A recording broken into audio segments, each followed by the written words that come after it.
Muy buenas tardes, damos inicio a una nueva sesión de tutoría procesal civil. Hoy veremos el juicio ejecutivo de las obligaciones de dar. En cuanto al campo de aplicación, para que se aplique este juicio se requiere que la obligación sea de dar, es decir, una obligación de entregar una cosa, ya sea que lleve anexa la transferencia de algún derecho real o que sea la simple entrega material. Este concepto difiere del concepto civil en que la obligación de dar consiste en que la prestación del deudor es transferir el dominio u otro derecho real. En cuanto a la estructura del juicio, el juicio consta fundamentalmente de dos cuadernos, el cuaderno principal o ejecutivo y el cuaderno de apremio. Decimos fundamentalmente, pues pueden existir otros cuadernos, tales como el de tercería, que se estudiará en su oportunidad.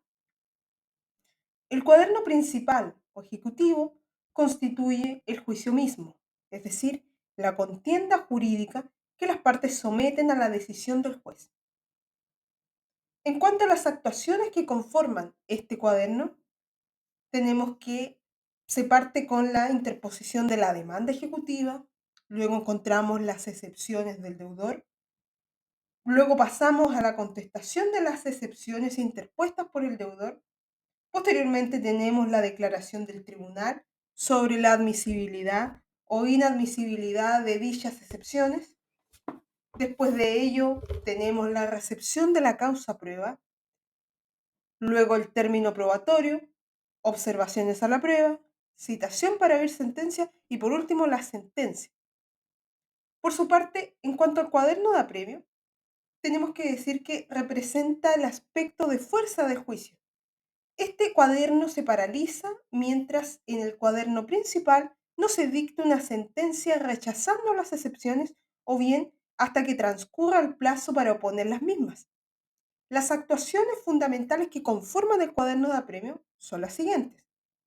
Mandamiento de ejecución, embargo, entrega de los bienes al depositario, remate de los bienes embargados, consignación del valor de los bienes, liquidación del crédito y costas y por último el pago al acreedor. Por excepción, aparte de estos cuadernos, como ya se indicó, podemos encontrar el de tercerías.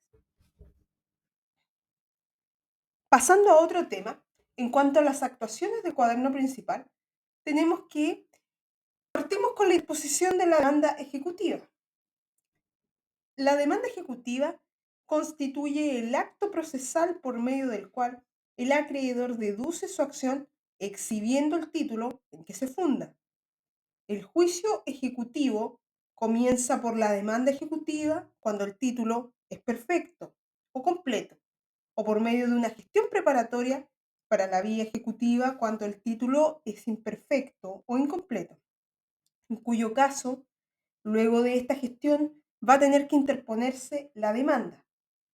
La demanda debe cumplir con todos los requisitos de carácter general y específico de las demandas y además va a tener que expresar la especie o la cantidad líquida por la cual se pide el mandamiento de ejecución. Esto de acuerdo al artículo 438 del CPC. Junto con la demanda se debe acompañar el título ejecutivo de acuerdo a la ley de tramitación electrónica. Si el título ejecutivo consta en un documento electrónico, se presentará a través del sistema de tramitación electrónica del PJUD o en caso de requerirlo, así las circunstancias, se deberá acompañar en el tribunal a través de la entrega de algún dispositivo de almacenamiento de datos electrónicos. Ahora bien, si el título ejecutivo consta en un título cuyo formato es original, o sea, no electrónico, aquí deberá presentarse materialmente en el tribunal y van a quedar bajo la custodia del funcionario o ministro de fe correspondiente. En cuanto a las resoluciones que pueden recaer en la demanda ejecutiva, encontramos dos hipótesis. La primera, si la acción ejecutiva cumple con todos los requisitos, el tribunal va a ordenar despachar el mandamiento de ejecución. De este modo, la providencia emanada del tribunal va a ser la de despáchese. Admitida a tramitación la demanda, ella debe ser notificada al deudor de acuerdo a las reglas generales y junto con notificársele, se le debe requerir de pago y si no paga en ese acto, se le embargan bienes. Por ende, la notificación es compleja, pues consta de más de una actuación. La otra hipótesis que tenemos es si el tribunal deniega la ejecución cuando la acción ejecutiva se encuentra prescrita, salvo que se compruebe su subsistencia por alguno de los medios que sirven para poder deducir esta acción en conformidad al artículo 434, que alude a los títulos ejecutivos completos e incompletos. Ve también el 442 del CPC. En cuanto a las excepciones del deudor, una vez que el deudor es requerido de pago, él puede proceder a su defensa y la manera como se defiende en el juicio ejecutivo es mediante la oposición de las excepciones. Destacamos al respecto lo siguiente. El término para deducir la oposición comienza a correr desde el día del requerimiento de pago y no desde que el deudor es notificado de la demanda, lo cual puede suceder en una fecha diversa. Este principio lo encontramos en el artículo 443 número 1 y 462 del CPC respectivamente. También tenemos que el escrito del demandado defendiéndose, que en el juicio ordinario se va a denominar contestación de la demanda, en el juicio ejecutivo se le llama la oposición de excepciones y en él se deben oponer tanto las excepciones de carácter dilatorio como las excepciones de carácter perentorio. Y si el deudor no pone excepciones, se produce un grave efecto, cual es que el mandamiento de ejecución va a ser las veces de sentencia, continuándose con la tramitación del cuaderno de apremio. Es decir, el silencio del ejecutado hace presumir la efectividad de la deuda, sin que sea preciso dictar sentencia. Esto se encuentra consagrado en el artículo 472 del CPC. En cuanto a la forma de oponer las excepciones, respecto al plazo de oposición, se debe revisar el artículo 459, 460 y 461 del CPC. Aquí se debe distinguir el lugar en que el ejecutado es requerido de pago. En primer término, si el deudor es requerido de pago en el territorio jurisdiccional del tribunal en que se interpuso la demanda, tiene el término de 8 días útiles para oponerse a la ejecución. La segunda hipótesis es si el requerimiento se hace en un territorio jurisdiccional de otro tribunal de la República. Aquí la oposición puede presentarse ante el tribunal que haya ordenado cumplir el exhorto del que conoce en el juicio o ante este último tribunal. Aquí hay que subdistinguir. Si la oposición se deduce ante el tribunal exhortado, el plazo para oponer las excepciones va a ser de 8 días útiles o hábiles. Ahora bien, si la oposición se deduce ante el tribunal exhortante, el ejecutado deberá formular su oposición en un plazo fatal de 8 días, más el aumento del emplazamiento de conformidad a la tabla de que trata el artículo 259. El tribunal exhortado va a tener que limitarse a remitir la solicitud de oposición al exhortante para que éste pueda proveer sobre ella lo que sea en derecho. La tercera hipótesis respecto al plazo para oponer las excepciones es cuando el requerimiento se verifica fuera del territorio de la República. Aquí el término para deducir la oposición será el que corresponda según la tabla a que se refiere el 259, como aumento extraordinario del plazo para contestar la demanda. Todos estos plazos son de carácter fatal, tanto por lo preceptuado por el artículo 463 del Código como por lo dispuesto a la vez por el artículo 64. En cuanto a la forma de oposición de las excepciones, lo cierto es que todas las excepciones se van a tener que oponer en un mismo escrito, ya sean excepciones de carácter dilatorio como excepciones de carácter perentorio. Esto de acuerdo al artículo 465 del CPC. Así como se analizará más adelante, la norma que consagra las excepciones incluye tanto las excepciones dilatorias como las perentorias. Pasando a otro tema, el deudor debe expresar con claridad y precisión los hechos y los medios de prueba de que intente valerse para acreditarlas. Aquí no se obsta para que se deduzca la excepción de incompetencia el hecho de haber intervenido el demandado en las gestiones preparatorias de la vía ejecutiva, de acuerdo al 465. La razón de esta norma radica en que la gestión preparatoria no tiene un carácter de juicio, sino que tiene por objeto preparar el título. En cuanto a señalar los medios de prueba, basta para ello decir que el demandante, en este caso el ejecutante, se valdrá de los siguientes medios de prueba para aclarar un determinado punto. Respecto a las excepciones de que puede valerse el ejecutado, son exclusivamente aquellas que señala el artículo 464 del Código. En consecuencia, no hay otras excepciones que las señaladas y no es preciso hablar de alegaciones o de defensas. De las excepciones que contempla el Código, las cuatro primeras son dilatorias y las restantes son perentorias. Ahora bien, en cuanto a la contestación de las excepciones, del escrito de oposición de excepciones se da traslado al ejecutante dándosele copia de él para que dentro de 4 días exponga lo que juzgue oportuno, de acuerdo al artículo 466. De este escrito, el ejecutante va a tener que exponer las razones por las que él estima que deben rechazarse las excepciones. Cabe destacar que el plazo señalado no admite aumento alguno. Procede el llamado obligatorio a conciliación, en atención a que el inciso primero del artículo 262 del Código señala: en todo juicio civil en que legalmente sea admisible la transacción, con excepción de los juicios o procedimientos especiales de que tratan los títulos 1, 2, 3, 5, 11 del libro tercero, una vez agotados los trámites de discusión y siempre que no se trate de los casos mencionados en el artículo 313. Recordar que el 313 hace referencia a la hipótesis de allanamiento. El juez llamará a las partes a conciliación y les propondrá bases de arreglo. Por tanto, tenemos que recordar y dejar muy en claro que en esta parte los juicios ejecutivos no procede el llamado a conciliación. Ahora bien, los títulos 1 y 2 del libro tercero del Código se refieren precisamente a los juicios ejecutivos de obligaciones de dar, de hacer y de no hacer.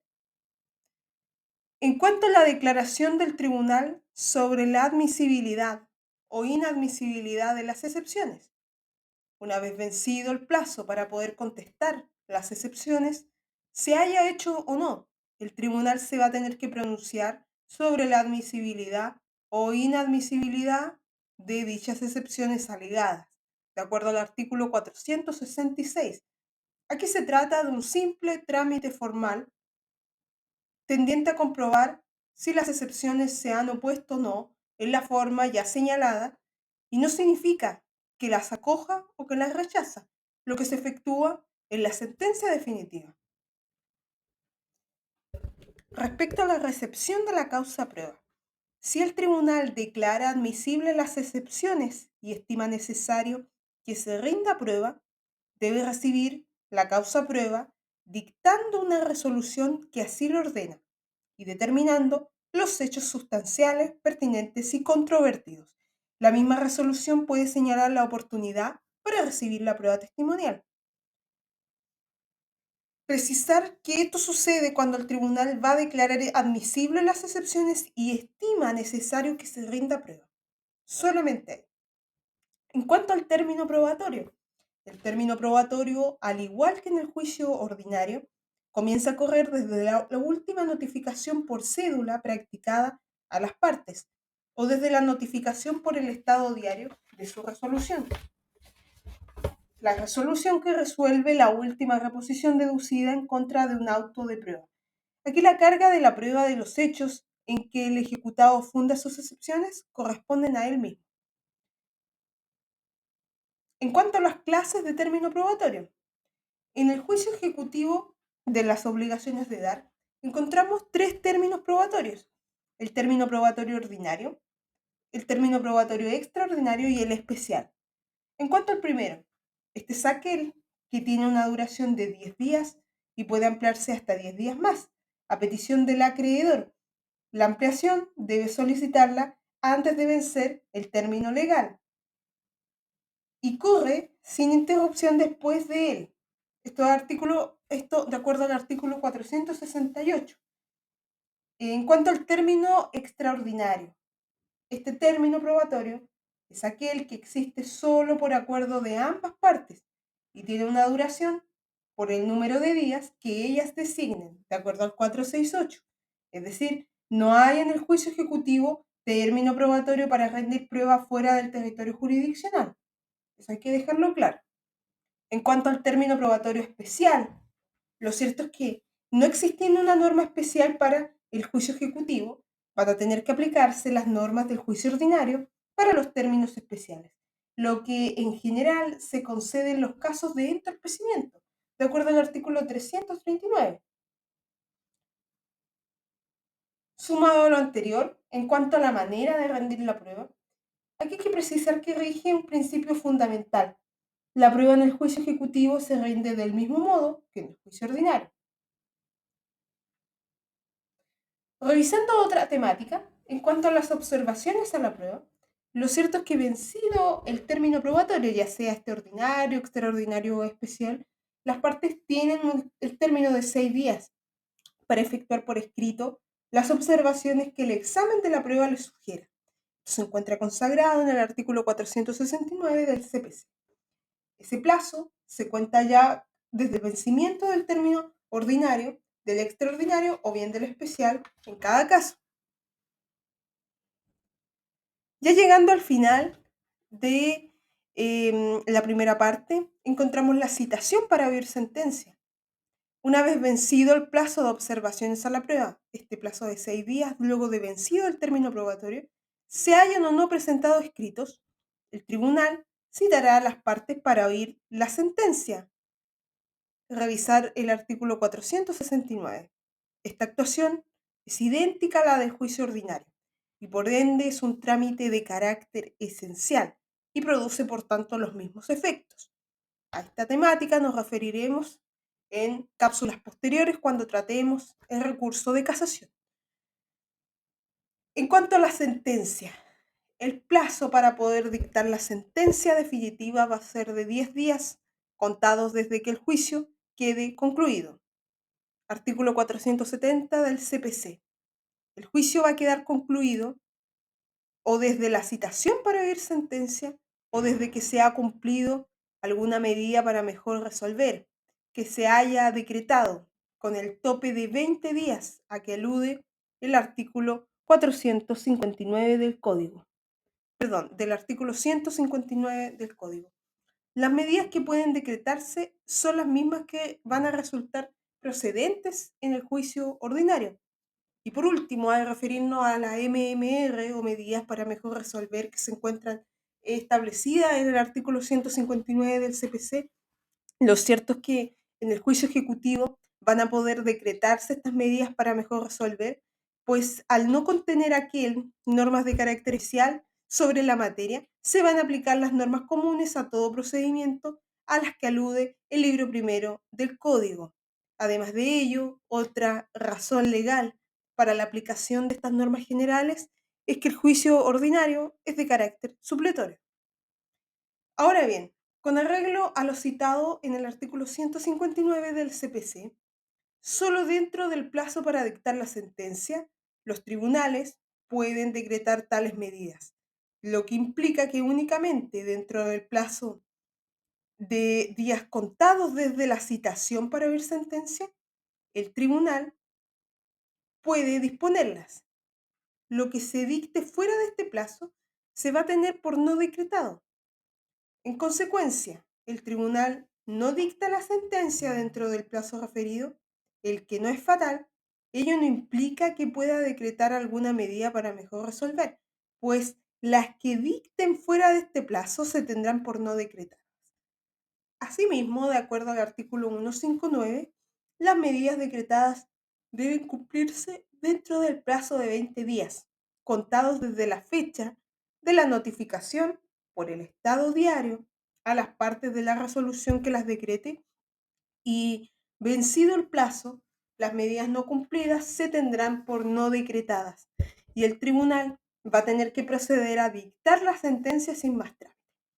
La sentencia definitiva debe cumplir además de ello con todos los requisitos establecidos en el 170 para las sentencias. En cuanto a las costas, el código contempla normas acerca de las costas que constituyen una excepción a las disposiciones de carácter general de las costas contenidos en el 144 del mismo código. En efecto, si la sentencia ordena seguir la ejecución, se va a condenar en costas al ejecutado, y si se la absuelve, se condena de costas al ejecutante. Así, si se admite solo en parte una o más excepciones, la distribuyen las costas proporcionalmente, pero pueden imponérsele todas ellas al ejecutado cuando en concepto del tribunal haya motivo plausible.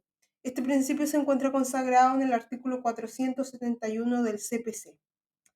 En cuanto a las clases de sentencia, la sentencia definitiva que se dicta en el juicio ejecutivo de las obligaciones de dar va a poder ser de dos tipos o de dos clases: sentencia definitiva absolutoria y sentencia definitiva condenatoria.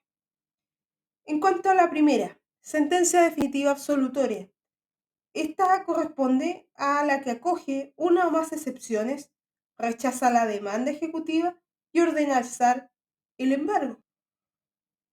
Ahora bien, de acuerdo al segundo tipo, la sentencia condenatoria. Esta sentencia es la que rechaza todas las excepciones, acoge la demanda ejecutiva y ordena continuar con la ejecución. La sentencia condenatoria puede ser de dos clases a la vez: sentencia de pago o sentencia de remate. En cuanto a la primera, va a ser aquella que se dicta cuando el embargo ha recaído sobre dinero o sobre la especie de vida, de acuerdo al artículo 475 del CPC. Por el contrario, la sentencia de remate va a ser aquella que se dicta cuando el embargo ha recaído sobre bienes que es preciso rematar para hacer pago al acreedor. ¿Cuál es la importancia de esta distinción? Lo cierto es que la sentencia de pago va a cumplir con la entrega del acreedor del dinero o de la especie de vida. La sentencia de remate, en cambio, precisa vender los bienes embargados para poder pagar al acreedor con el producto del remate. La sentencia de pago, si hay recursos pendientes para poder cumplirse, se debe rendir caución. En cambio, la sentencia de remate no. En cuanto al cumplimiento de la sentencia de pago va a poder cumplirse una vez que se encuentre ejecutoriada, de acuerdo a los artículos 475, 510, 511 y 512 del CPC. Por excepción, podrá cumplirse pese a no estar ejecutoriada. ¿Cuándo? Cuando el ejecutante rinde caución para responder del resultado del recurso deducido por el ejecutado, de acuerdo al 405 del CPC, y cuando ha sido recurrida de casación en la forma o en el fondo por el ejecutado, pues su interposición no se suspende al cumplimiento de la sentencia. Esto de acuerdo al artículo 473 del CPC. En cuanto a la sentencia de remate, puede cumplirse en cuanto a realizar los bienes embargados una vez que sea notificada la sentencia, de acuerdo al artículo 484. Respecto al pago del acreedor, la sentencia debe encontrarse ejecutoriada, pues es preciso liquidar previamente el crédito y tasar las costas, operaciones que requieren de sentencia ejecutoriada, de acuerdo al artículo 410 y 411 del CPC. Por excepción, puede pagarse al acreedor sin encontrarse ejecutoriada la sentencia, cuando el ejecutante otorga caución de resultas y cuando se encuentra pendiente el recurso de casación en la forma y en el fondo, sin que se requiera caución. En cuanto a las actuaciones del cuaderno de apremio, el mandamiento de ejecución. El mandamiento es la orden escrita emanada del tribunal que requiere de pago al deudor y de embargarle bienes suficientes en caso de que no pague. Cuando hablamos de las resoluciones que pueden recaer respecto de la demanda ejecutiva, dijimos que si la acción ejecutiva cumple con todos los requisitos, el tribunal ordena despáchese. Precisamente lo que se despacha es el mandamiento de ejecución. De acuerdo al código, creemos que solamente es apelable la resolución que deniega el mandamiento, pues si el legislador hubiese querido aplicar la regla general del artículo 187, no habría tenido que señalar expresamente que dicha resolución es apelable en el evento de serlo. Por idéntico fundamento y procediendo únicamente la apelación en la situación comentada, no resultaría procedente el recurso de casación en contra de la resolución que deniega el mandamiento de ejecución, ya que la ley contempla nada más que la apelación. En cuanto a las menciones del mandamiento de ejecución, el mandamiento debe contener menciones esenciales y que por ende jamás pueden faltar, y menciones también de carácter accidental, que son aquellas que pueden indicarse o no. En cuanto a las menciones esenciales, para ello vamos a remitirnos al artículo 443 del CPC. La primera de ellas es la orden de requerir de pago al deudor, número 1 del 443. Este requerimiento debe hacerse personalmente, pero si el deudor no es sabido, se le debe notificar de acuerdo al artículo 44 del Código, expresándole en la copia a que esta norma se refiere, además del mandamiento, la designación del día, hora y lugar que fije el ministro de Fe para practicar el requerimiento. Si el deudor no concurre a esta citación, el requerimiento se efectúa de inmediato y sin más trámite el embargo. Recordemos que cuando una persona no es sabida, luego de buscarla por 2 días distintos en su habitación o en el lugar donde habitualmente ejerce su industria, profesión u empleo, se debe acreditar que ella se encuentra en el lugar del juicio. ¿Y cuál es su morada o lugar donde ejerce su industria, profesión o empleo? Bastando para poder comprobar estas circunstancias la debida certificación del ministro de Fe. A continuación, el tribunal ordena que la notificación se haga entregando las copias de la demanda y de su resolución a cualquier persona adulta que se encuentre en la morada o en el lugar donde la persona que se va a notificar ejerce su industria, profesión o empleo, o bien dejando copias en la forma que el artículo 444 señala, que el artículo 44 señala. Pues bien, en el juicio ejecutivo, además de estas copias, cuando la notificación se efectúa por el artículo 44 del Código, va a tener que expresarse el día, la hora y lugar que fije el ministro de Fe para practicar dicho requerimiento, lo que se conoce como la cédula de espera. Por último, en aquellos casos en que el deudor haya sido notificado personalmente o por el artículo 44 para otra gestión anterior al requerimiento, se va a tener que proceder a él y a los demás trámites del juicio, de acuerdo a las reglas generales, es decir, mediante notificaciones por cédula o por el estado diario. En este caso, la designación de domicilio que debe hacer el deudor debe serlo dentro de los 2 días subsiguientes a la notificación o en su primera gestión si alguna hace referencia antes de vencido el plazo. En cuanto a la notificación tácita, de que trata el inciso segundo del artículo 45 del CPC, la jurisprudencia ha declarado que es improcedente y se ha declarado la nulidad de logrado en autos en un juicio ejecutivo por no haberse emplazado válidamente a una de las demandadas. Em, en cuanto a la orden de embargar bienes del deudor, este es un requisito de carácter esencial en el mandamiento de ejecución. La orden de embargar bienes del deudor en cantidad suficiente para poder cubrir la deuda con sus intereses y costas si no pagan el acto.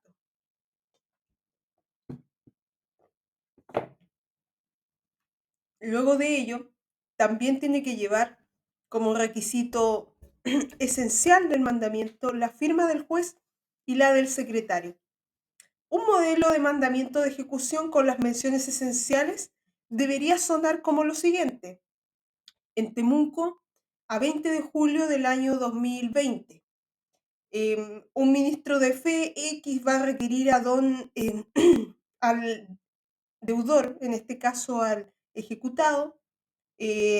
Más adelante debiese indicarse la ocupación o oficio, la profesión, que esto es parte de la comparecencia, los requisitos de comparecencia, para que en el acto de la intimación pague al banco XXX o a quien sus derechos represente la suma de 10 millones de pesos, más intereses y costas. Luego de ello, debiese decir el mandamiento que, no verificado el pago, trávese el embargo sobre los bienes suficientes del deudor de conformidad a la ley, designándosele depositario provisional de los bienes que se embargaren bajo su responsabilidad legal, debiendo darse estricto cumplimiento a lo dispuesto por el artículo 450 del CPC. Así se ordenó por resolución de día tanto tanto del año 2020. Firma del secretario a la izquierda, firma del juez a la derecha.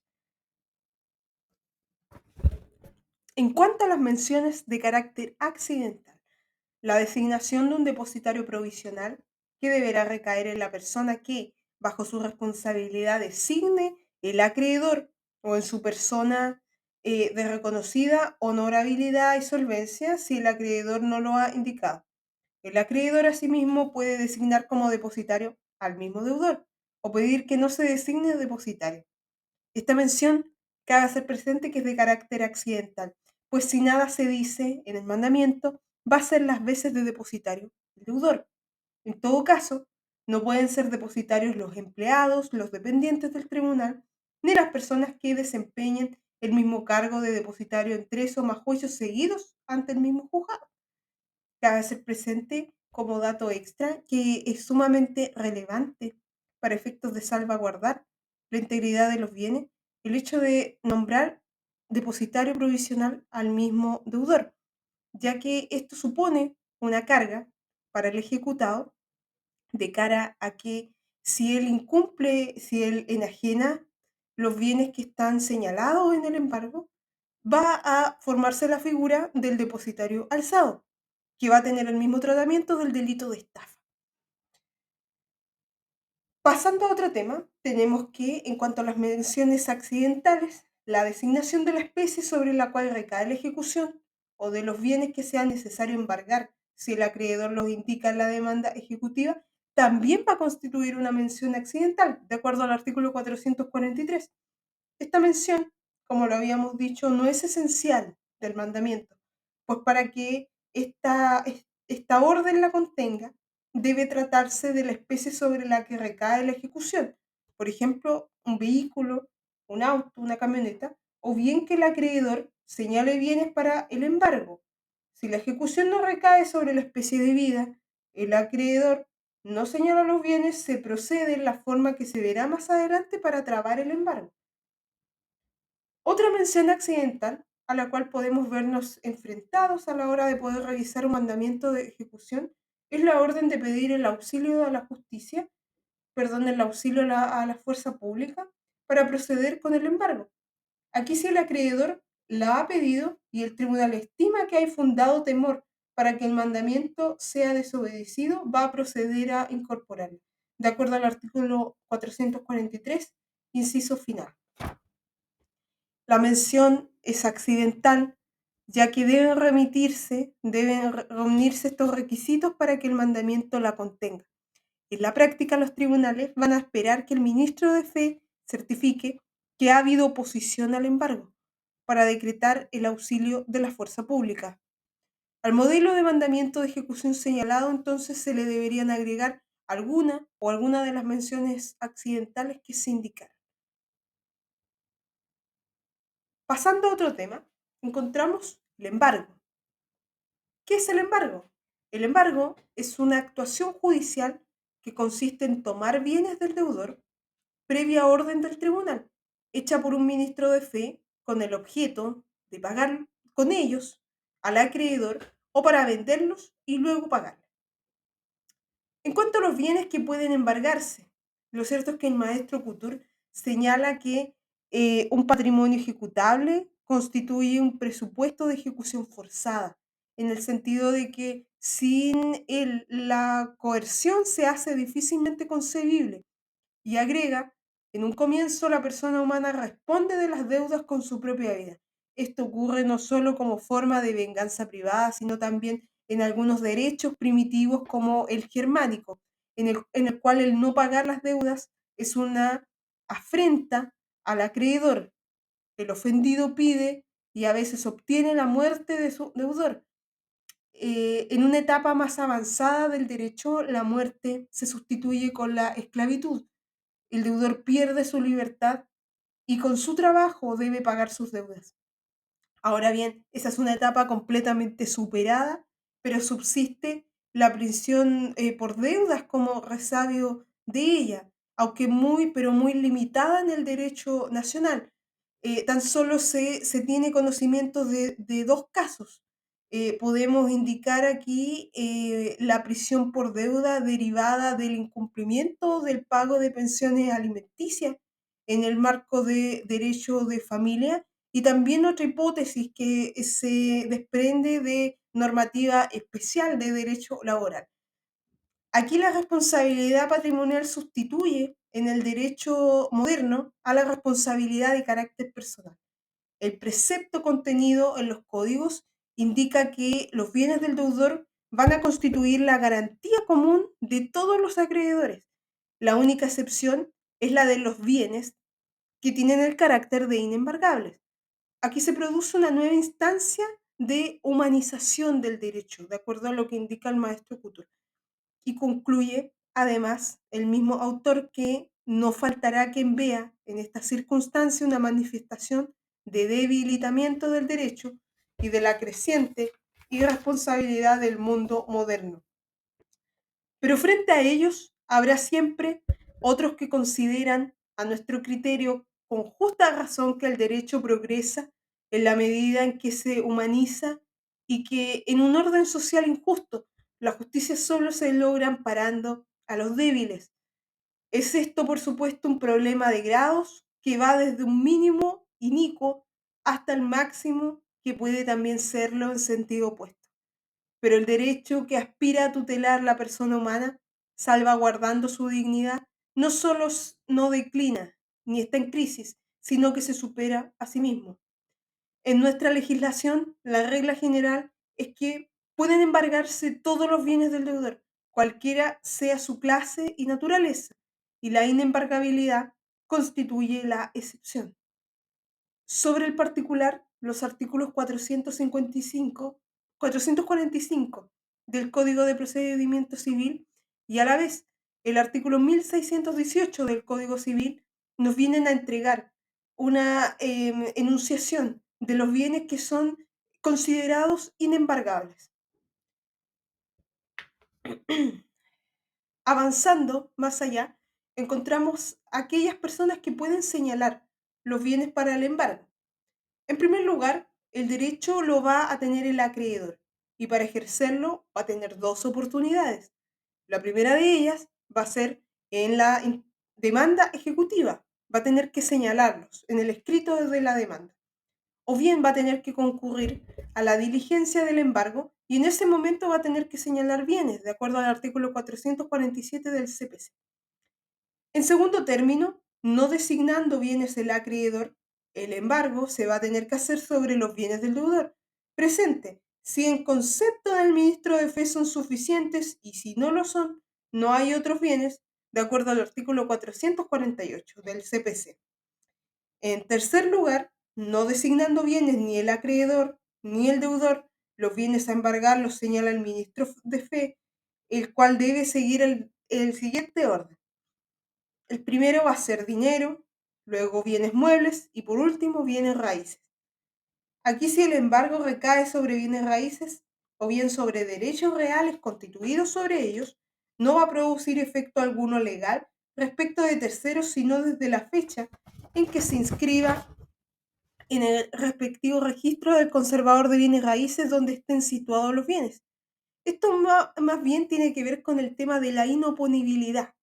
Aquí el ministro de fe que practique el embargo va a tener que requerir la inscripción inmediatamente y va a tener que tenerse cuenta de ella en el respectivo libro y el conservador va a tener que practicar la respectiva inscripción en el plazo de, dice el 453, de 24 horas. El cuarto orden va a ser respecto a salarios y pensiones.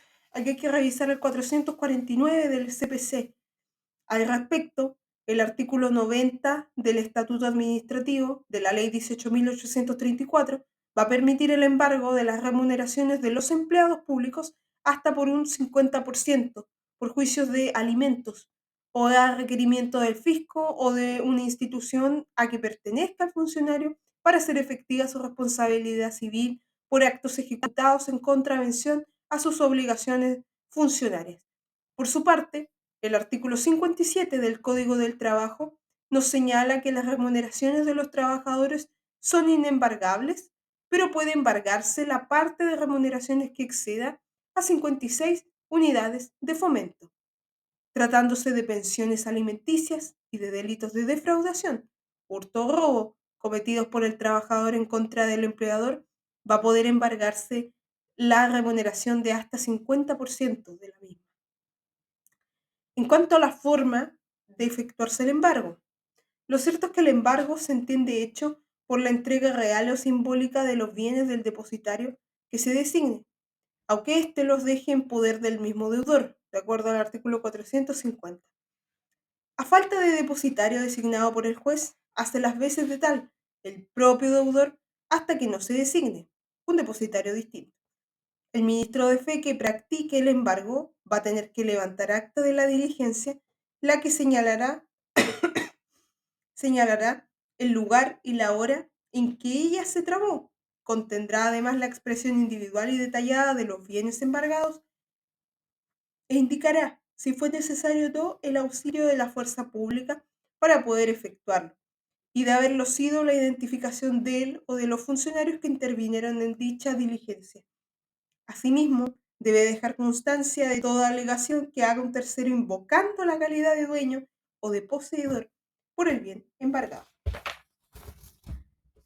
La entrega al depositario la hace el mismo deudor, y si éste no concurra a la diligencia o si se niega a hacerla, procede el ministro de fe, incluso asesorado por la fuerza pública. Tratándose de bienes muebles, el acta debe indicar su especie, calidad y estado de conservación, y todo otro antecedente o especificación necesario para su debida singularización, tales como la marca, el número de fábrica, la serie, los colores, las dimensiones, etc. Tratándose de bienes inmuebles, ellos deben ser individualizados por su ubicación y los datos de la respectiva inscripción de dominio, además de inscribirse en el conservador de bienes raíces. El acta debe ser suscrita por el ministro de fe que practicó la diligencia y por el depositario, acreedor o deudor que hayan concurrido y deseen firmar. Verificado el embargo, el ministro de fe entregará inmediatamente la diligencia en la secretaría y el secretario dejará testimonio del día en que se recibe. En caso de inmuebles, la entrega se verificará inmediatamente después de practicada la inscripción en el conservador, de acuerdo al 455. Respecto al retiro de las especies, no puede decretarse si no ha transcurrido 10 días desde la fecha de la grava del embargo, salvo que el juez, por resolución fundada, ordene otra cosa. Sin que se afecte la validez del embargo, el ministro de fe debe enviar carta certificada al ejecutado comunicándole el hecho del embargo dentro de los 2 días siguientes de la fecha de la diligencia o del día en que se reabra la oficina del correo, si ésta se hubiera efectuado en domingo o festivo, debiéndose por tanto dejar constancia de ello en el expediente en la forma señalada en el artículo 46. Toda infracción a estas normas va a ser responsable el ministro de fe de los daños y perjuicios que se originen y el tribunal, previa audiencia del afectado, va a tener que imponerle alguna medida disciplinaria. Ahora bien, hay casos en que la entrega no se produce, pero el embargo se entiende válidamente efectuado. Estos son los casos de cuando la ejecución recae sobre una empresa o un establecimiento mercantil o de carácter industrial, o sobre cosa o conjunto de cosas que sean complemento indispensable para su explotación. En estos casos, el depositario pasa a ser interventor, de acuerdo al artículo 444 y 294 del CPC. Otra hipótesis en donde la entrega no se produce es cuando la ejecución recae sobre el simple homenaje de la casa habitación del deudor.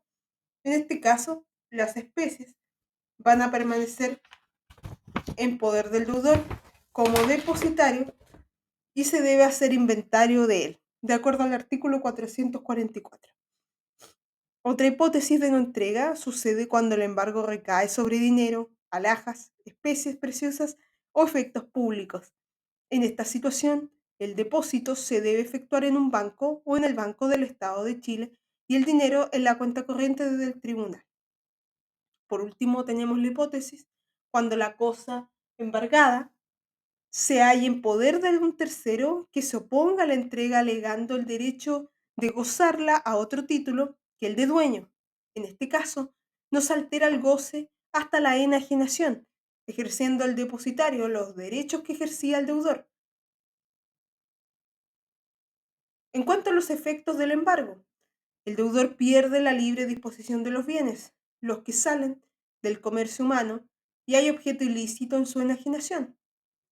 El deudor además pierde la administración de los bienes, la que pasa al depositario.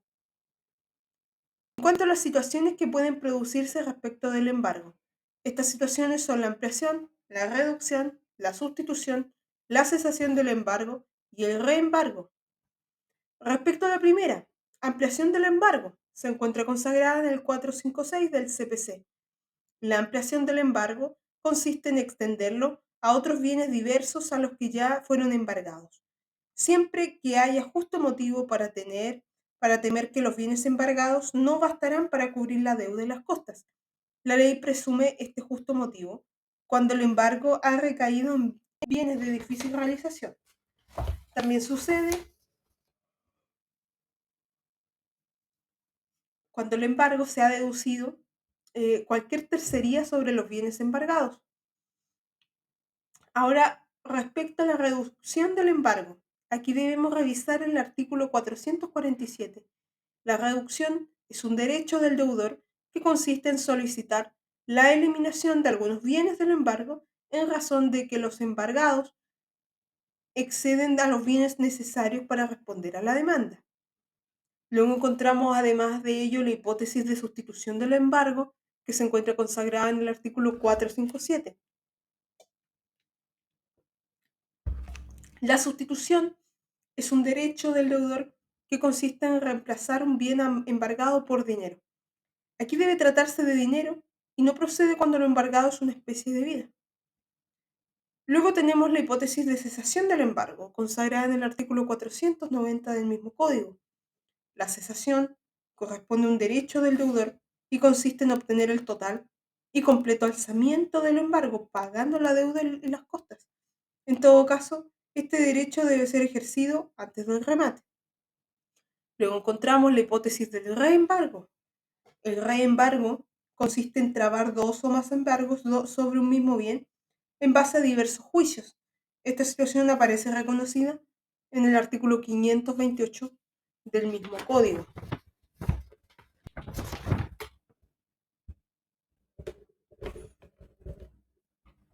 Ahora nos corresponde revisar la entrega de los bienes al depositario. El depositario es la persona encargada de la administración de los bienes embargados, pues con el embargo el deudor pierde su administración. Los bienes embargados se ponen a disposición del depositario provisional y él a su vez los entrega al depositario definitivo. El depositario se clasifica entonces en provisional y definitivo, de acuerdo al artículo 451 del CPC.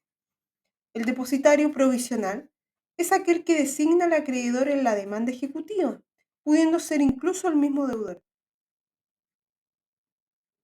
Por su parte, el depositario definitivo es aquel designado por las partes en la audiencia verbal o por el juez en desacuerdo de ellas y a cuya disposición se ponen los bienes embargados por parte del depositario provisional.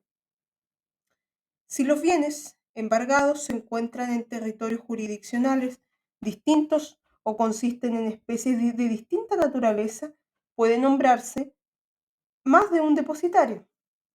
Cualquiera de las partes que ofrezca probar que el depositario no tiene responsabilidad bastante será oída.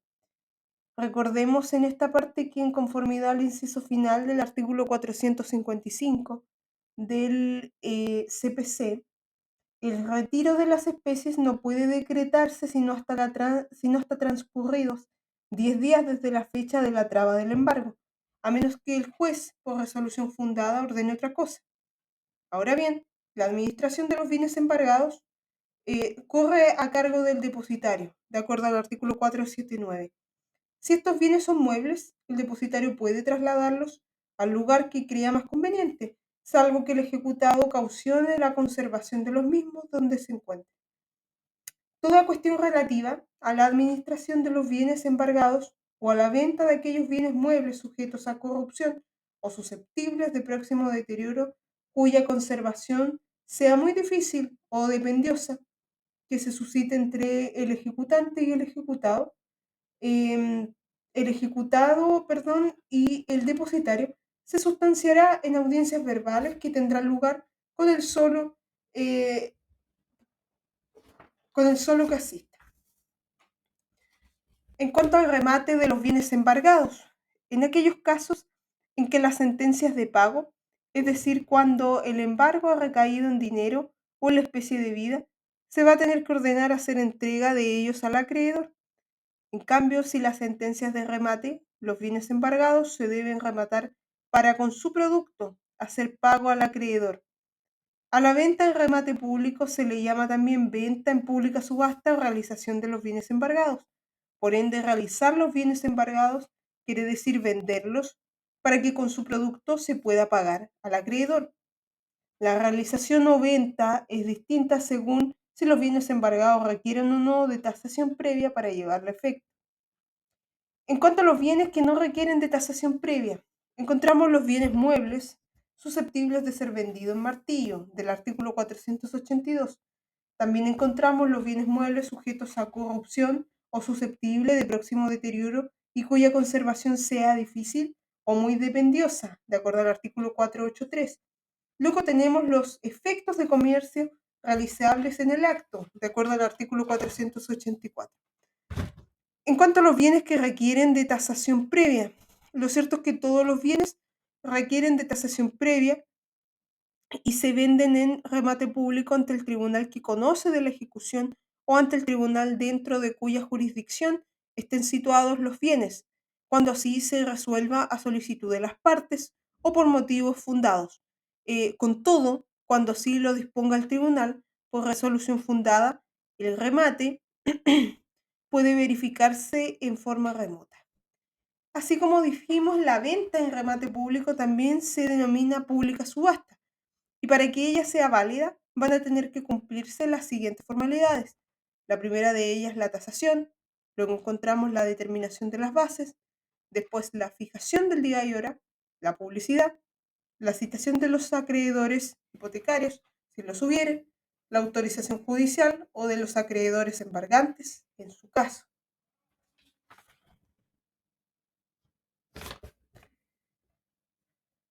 En cuanto al remate público, el remate es la venta o subasta de bienes mediante puja entre los concurrentes, bajo condición implícita de aceptarse como precio la oferta mayor. En primer lugar, se deben calificar las cauciones y el remate comienza con el mínimo señalado en las bases o por los 2/3 de la tasación. Lo anterior, por cuanto todo postor, para poder tomar parte del remate, va a tener que rendir caución suficiente calificada por el tribunal. La caución va a ser equivalente al 10% de la valoración de los bienes y subsistirá hasta que se otorgue la escritura definitiva de compraventa o se deposite la orden de tribunal el precio o parte en el que deba pagarse de contado, de acuerdo al artículo 494. Si no se consigna el efecto del remate o de la oportunidad fijada en las bases, las que el secretario hará saber en el momento de la licitación o el subastador no describe la escritura definitiva de compraventa, el remate queda sin efecto y se hace efectiva la caución. El valor de la caución, deducido el monto de los gastos de remate, se abona en un 50% del crédito y un 50% restante va a quedar a beneficio de la corporación administrativa del Poder Judicial, salvo que las partes lo acuerden de otra forma o que el tribunal por motivo fundado resuelva otra cosa. Esto se encuentra consagrado en el artículo 491. El bien se adjudica al postor que ofrece más, celebrándose un verdadero contrato de compraventa. Pero para que esta compraventa quede perfecta va a tener que requerirse un acta de remate y, por último, la escritura pública de compraventa o de adjudicación del remate. Respecto al acta de remate, si la venta en remate recae sobre bienes raíces, servidumbres o censos o sobre la sucesión hereditaria, va a deber extenderse un acta de remate en el registro del secretario, firmado por este, el juez y el rematante, de acuerdo al artículo 495, inciso primero.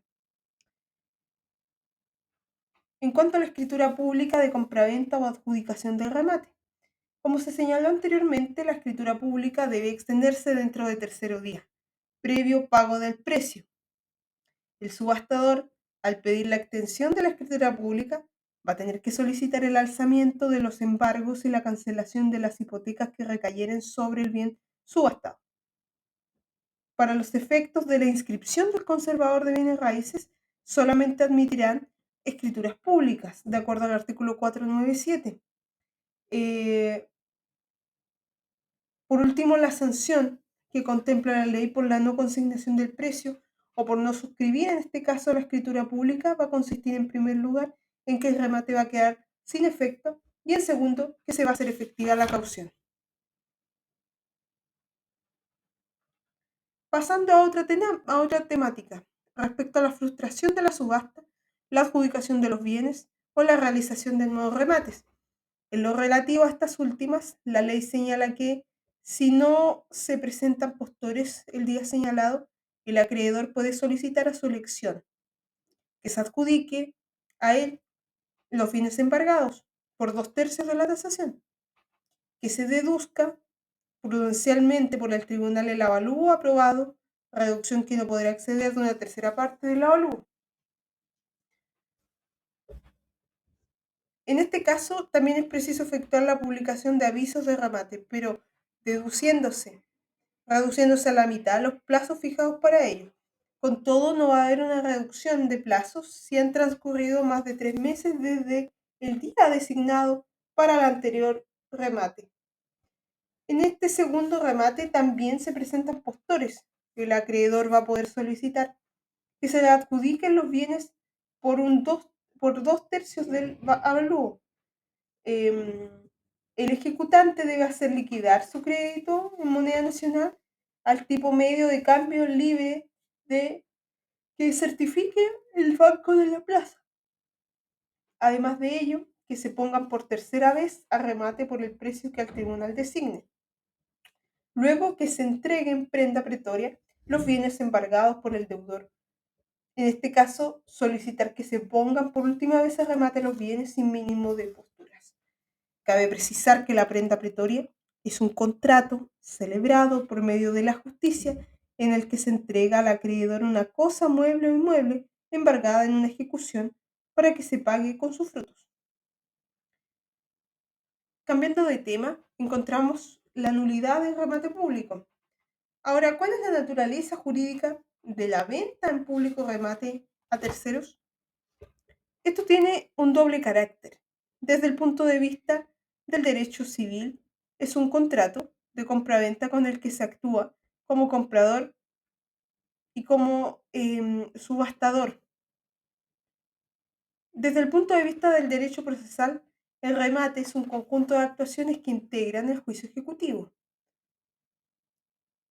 Así, deben alegarse, en este caso, cualquier vicio que anule el remate. Esto debe hacerse a través de un incidente de nulidad procesal, el cual puede promoverse hasta antes que la resolución que ordenó extender la escritura pública quede ejecutoriada. En cuanto a la naturaleza jurídica de la adjudicación del inmueble por el ejecutante, igualmente, cuando el ejecutante que interviene en la subasta se adjudica el inmueble embargado con cargo a su crédito, también se ha dicho que se está en presencia de un contrato de compraventa. En cuanto a la entrega del bien subastado al adjudicatario, por último, en cuanto a la entrega del bien subastado al adjudicatario, el juez, como representante legal del deudor, va a tener que efectuarla según lo sostiene la jurisprudencia reiterada de tribunales.